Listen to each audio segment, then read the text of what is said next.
Hello, my name is Sophie, and welcome to my June reading wrap up. It is halfway through July, but we are not going to talk about that, okay? We're just not even going to go there. In this video, we're going to go through all of the books that I read in June and what I thought of them.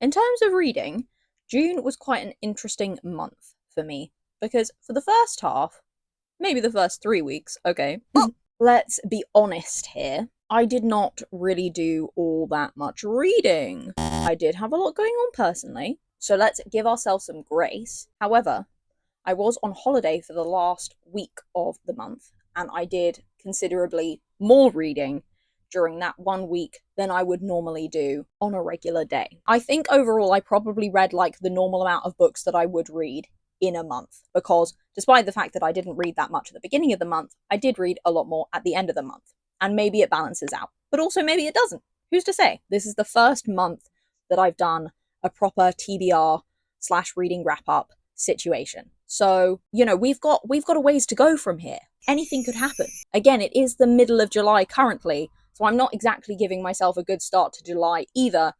I haven't read a singular book. Don't look at me like that. Don't. I can see. Don't judge me. Okay? I'm judging you right now. Anyway, let's log back in. The number of books that I read this month was 3. Which, Anyway, let's get into the books and what I thought of them.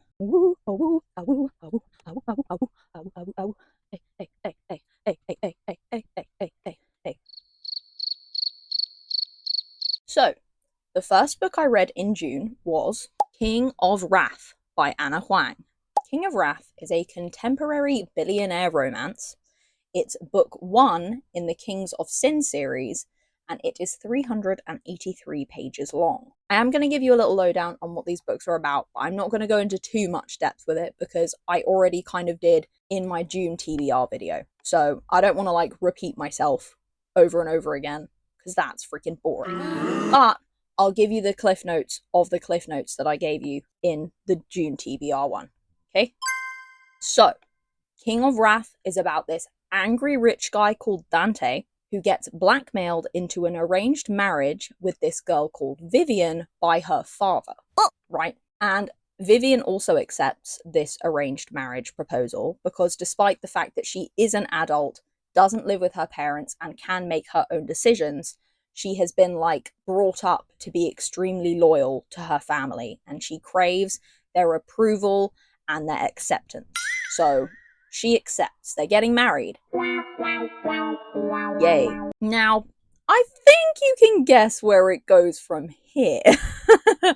Arranged marriage, they're both hot, he's grumpy and rude, and she is bubbly and overly polite to a fault. Opposites attract and all that jazz. So that is all I will say on the plot, okay? That's all I'm going to give you. So now let's get into my thoughts after reading it and how I felt about all of the stuff that went down. The first thing I will say is that I loved the ending. It was really cute. It was really wholesome. It was really sweet. Another thing that I really enjoyed about the book was the fact that Vivian was an adult and not some child being sold off to another billionaire by her father, as is quite typical in arranged marriage situations in books. And I really appreciated the fact that Vivian was an adult. She was capable of making her own decisions. As much as she didn't want to agree to the arranged marriage, she still did so of like her own free will. Really, it was just her loyalty to her family that made her accept, and that's fine. You do that, girl. So I really appreciated that from Ana Huang. Thank you for making her a viable age. Good job. Good job, guys. No crimes were committed in that specific part. Something else that I really enjoyed was Vivian's character development throughout the book. We love to see someone growing and changing and becoming like a stronger, more independent version of themselves. And I really enjoyed seeing that in Vivian. I was really rooting for her the entire time, and I was really happy with how she turned out. I also didn't feel that the book was oversaturated with spice, which is quite an easy thing to do. There was enough that it was effective. We knew what was going on. We knew they were having a good time, you know? But it didn't get to the point where I was like, oh, again? Oh, again? You know? It was like, ah, lovely.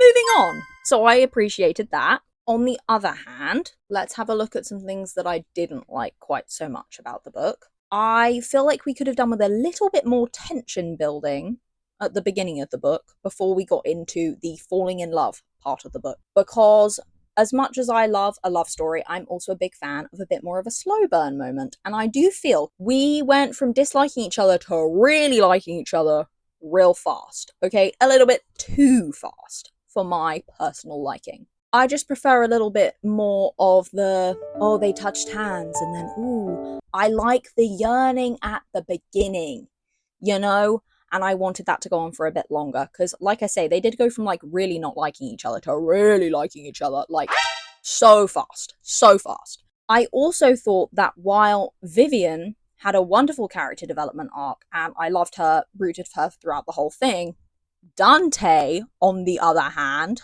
was just a freaking walking red flag the entire time. Pretty much the entire time. Once we got to the end of the book and he reached like his final form, he was literally the perfect man, okay? Which, if you can suspend your disbelief about his behavior throughout the rest of the book, is great. Awesome. We love that. I still think he should go to therapy. He was terrible at communicating. Awful. And I hate miscommunication. Hate it. He was, however, super good at ignoring Vivian. Really good at that. Really, really good. Very emotionally immature for a grown adult who, like, runs a freaking entire company. Okay? And I think you've got enough money to pay for some therapy there, buddy. And as I said previously, once he reaches his final form at the end of the book, he's wonderful. He's perfect. He adores her, and she can do no wrong, which is great. As long as you can suspend your disbelief over the fact that bro went from toxic red flag to the greenest of green flags. In a flash, in the blink of an eye, he was the perfect guy.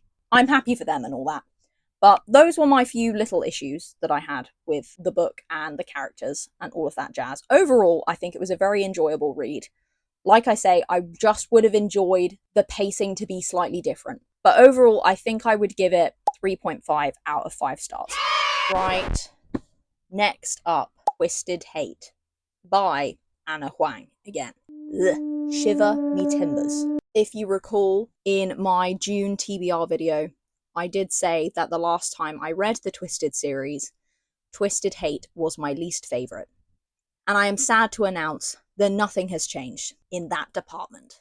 Unfortunately, it may even have got worse. So, let's get into our little summary of what goes on in this book. Twisted Hate is a contemporary romance / enemies to lovers romance. It's book 3 in the Twisted series, and it is 504 pages long. The book revolves around Josh, an adrenaline junkie doctor, and Jules, a confident, sassy lawyer in training. And their whole thing is that they hate each other. Wow. They've been hating each other, canonically, throughout the whole rest of the series. Those two, they hate each other. Until the hate turns into something else, if you know what I mean. And now, they're banging in a casual way, but they're low-key catching serious feelings. And on the side, as a side plot, there's like a load of other stuff going on with Jules and her personal life and her past and stuff. And then that all becomes an issue later. But I'm not going to get into any of that because I don't want to spoil it for you. And now let's get into my thoughts. As I just mentioned just now, Twisted Hate is 100% my least favourite of any Ana Huang book that I have ever read ever. The vibes in this one just seem so different to the vibes in anything else that she has written, especially like compared to the vibes of the rest of the Twisted series books. And that is not in a good way. And I don't even know how to describe it. I didn't like the love story in this book. Like, normally I am a sucker for an enemies to lovers kind of moment. I love that. Come on.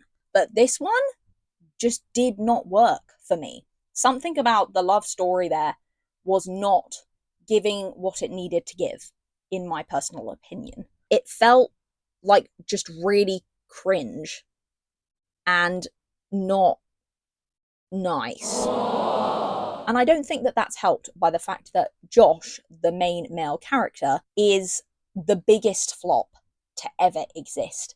I hate that man. And I say hate because, unlike Dante, by the end, he is not a better person. I genuinely do not believe that that man has grown or changed at all. And as much as Dante was like an immediate red flag to green flag moment, I still believe that Josh is a red flag. Wow. Jules, good luck, girl. Good luck. Josh needs therapy. He needs to go to therapy so that he does not put that girl through what he put her through over the course of that book ever again. Right? Oh, it just fills me with rage, the way that he treated her. Towards the end of that book, right? When the main conflict, you know, it all goes to pot, everything happens, it all explodes, we get to the climax of the book. The way that he treated her was unforgivable. It makes me like viscerally angry, and I need to remind myself that actually none of it was real. It was a book. Okay? It was a book. It's fine. It was made up. This is interesting to me. The fact that compared to the rest of the twisted male main characters, for all intents and purposes, Josh is the least morally grey of all of them. And I said this in my reading vlog where I was trying to finish as many books as I possibly could before the end of June. When you think about it, Alex Volkov, he's like this shady CEO guy, you know, he has some very questionable moral practices in his work and his life in general. Reese Larson is a bodyguard, used to be in the army, did some super dodgy things there. Christian Harper is just insane, right? Josh is a doctor. So, if we're thinking about it in terms of profession, Josh is like an upstanding citizen, and yet he is the biggest red flag of all of those men. And I stand by that. Even Alex Volkov. And if you've read the Twisted series, you know what that guy does. He's crazy. I hate Josh more. Because as much as Alex Volkov hurts Ava, what Josh does is purposeful. It is calculated. He knows exactly what he is doing, and he chooses to do it anyway, with the intent of causing the maximum amount of harm to Jules, who he supposedly loves. What he does is unforgivable, and I hate him. I hate him. I cannot forgive him. Even at the end of the book, where they're supposedly happy, even at the end of the whole Twisted series, where they're supposedly happy, having a grand old time. I hate him. And you actually see it in Twisted Lies when he finds out that Alex Volkov and Christian are friends and they've been like hanging out and playing chess together, rather than being like, wow, my friend who I thought was like this recluse and had no other friends, he actually has someone other than me, and that makes me so happy. He actually reacts the complete opposite way of that. He's like, what do you mean? You've been hanging out with someone else? And I know it's meant to be like a joking thing, but I feel that says a lot about his personality in general, and his demeanor, and his soul, and how it just sucks. It's just shriveled.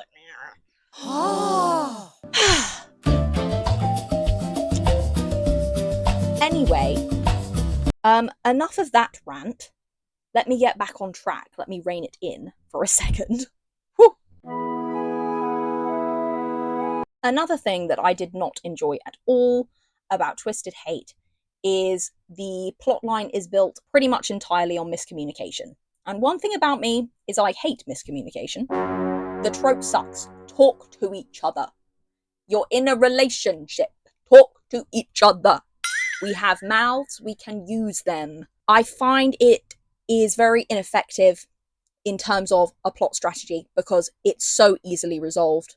And considering the fact that like 90% of the plot line was built upon that miscommunication, it did not work for me, personally. I did like the cover though. Wow. How nice. How lovely. It did have some redeeming factors and stuff. They had good banter. There were some good giggles in there. But overall, the plot was not for me.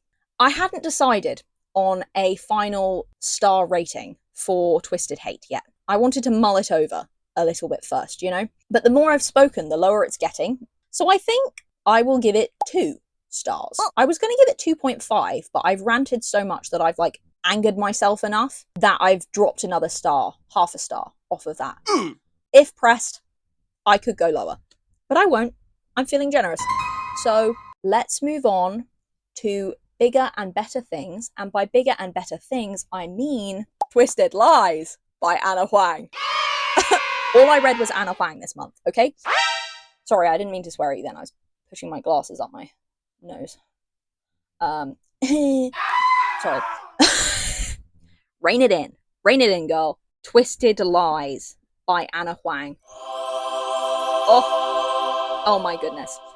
When I tell you, we just went from the worst book to my newly favourite book in the Twisted series, I'm telling the truth. I am not lying. This book, 8 down. But before we get into what I thought of it, let me give you a few details so you know what I read. Twisted Lies is a contemporary / dark romance. It is the 4th and final book in the Twisted series, and it is 559 pages long. All right, our main characters are Stella, who is a sweetie. She is an influencer fashion girly. And then our main male character is Christian. And he is a super rich, super shady, rich guy. I don't know. I think he's a CEO, but honestly, couldn't tell you. I don't care. He's rich. You know, he got money somehow, and now he has it. And he's also kind of evil. A little bit. He's a bit crazy. He is also obsessed with Stella.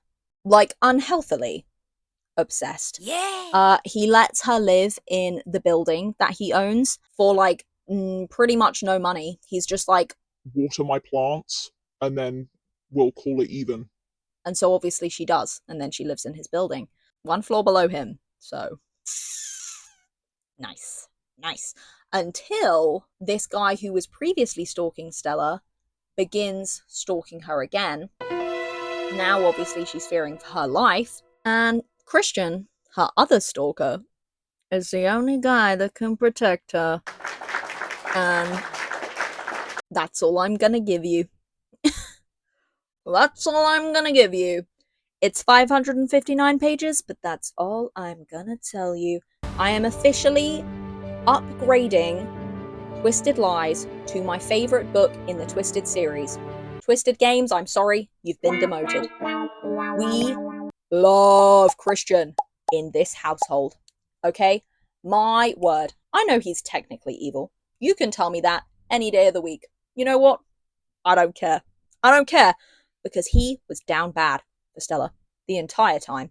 I just feel like I don't even need to say anything else. He is such a breath of fresh air after the flop that was Josh. I would have taken pretty much anything else, but the fact that he would have done anything for that woman, anything. In his eyes, Stella could do no wrong. That was all I needed. I'm sold. Count me in. I am in the Christian Defender train. The Christian Defender car. The Christian Defender car. That really wasn't that good of a point to be making, considering the amount of thought that just went into that. But that's beside the point. I love Christian. That's what I'm trying to say here. The moral of the story, I love Christian. Also, throughout the entire book, I never doubted that the ending would be anything other than a happily ever after. Because Christian had it under control. And as an anxious girly, that's my dream. That is my dream. I'm sorry. I love nothing more than knowing everything's under control. And I genuinely did not believe for a second that he did not have it under control, even when he really didn't. In my mind, I didn't have to worry about anything. I was like, it's fine. Christian will fix this. And fix it he did. Anyway, I also, now that I've read King of Wrath, really enjoyed the parallels between Twisted Lies and King of Wrath, because they're kind of happening at the same time. I didn't realize that. We were getting some scenes from King of Wrath in the characters from Twisted Lies' POVs. So we'd have Stella's point of view and Christian's point of view of some of the stuff that happened in King of Wrath. Yes. I also really felt, despite the fact that Christian was obsessed with Stella literally from page 1, before page 1 even, this book was such a good slow burn. There was so much yearning. There was so much tension building. And like, you know, he's obsessed with her. Obviously, we have Christian POVs. We know he's obsessed with her. But it still gave slow burn. And I ate that up. Wow. Oh, unlike Twisted Hate, where they started banging like freaking 1/3 of the way through. I don't know what happened in Twisted Hate, but we are back on our game with Twisted Lies. Let me tell you. And one thing that I love in a book is where the guy falls first, and he falls hard. And this freaking book, yes, is all I'm going to say to that. Yes. Also, I'm a sucker for a scenario where he's the only one who can protect her. And again, yes. I thought the ending was nice. Obviously, this is the last book in the series, so it was nice to check in on everyone else. We had like a big scene. We saw all the gang. This kind of is a spoiler, so close your ears if you're not wanting to hear anything at all about the ending. I'll put a little timestamp to where you can skip to if you don't want to hear just a tiny little bit of information about the ending of the ending. I'm going to say it now. So skip if you want to, okay? Pretty much they're all pregnant. And I don't really like that, to be honest. This is purely a me thing, right? But I am just not a huge fan of the pregnancy trope. And I do understand that, like, they're now at the point in their lives where I suppose having a family is the next logical step. But I don't particularly relate to that, personally. And everyone's pretty much got kids or is having kids. And I was just a bit like, guys, you're all pregnant. Why? It doesn't take away from how wonderful the book was. But I was just like, ugh, guys, stop reproducing. We don't need any more kids. They're so freaking annoying. I just don't really like the pregnancy trope. We just had to drop it in right at the end, didn't we? But whatever. I'm happy for you guys, okay? Go crazy. And clearly, they have. The only other thing that I didn't like hugely in Twisted Lies was the fact that my mom's name is Stella. Stella is our main character. My mom's name is Stella. It's a romance. It's a dark romance a little bit. So, you know what I'm saying. It was kind of weird, right? I did my best to not think about it, but I am still recovering. A little. Let's not go into it. In conclusion, I think my final rating of Twisted Lies, after much consideration and thought, is 4.5 stars. Anyway, that's everything. That's the end of the freaking video. We made it. We finally, halfway through July, we made it. I hope it was worth the wait. Yeah, that's everything I have to say. It was a roller coaster. We had pretty much a little bit of everything there. And all with the same author as well, which is quite impressive, I would say. So that's all I have for you today. If you liked the video, give it a like. And if you want to see how much I managed to read in July, or the second half of July, maybe subscribe. And then you can see when I post another video. And we can chill out together again. Or not so much if I'm yelling at you quite as much as I was this time. I apologize for that. But I'm going to love and leave you with, thank you for watching. Thank you for being here. And I hope you have a wonderful rest of your day. Bye!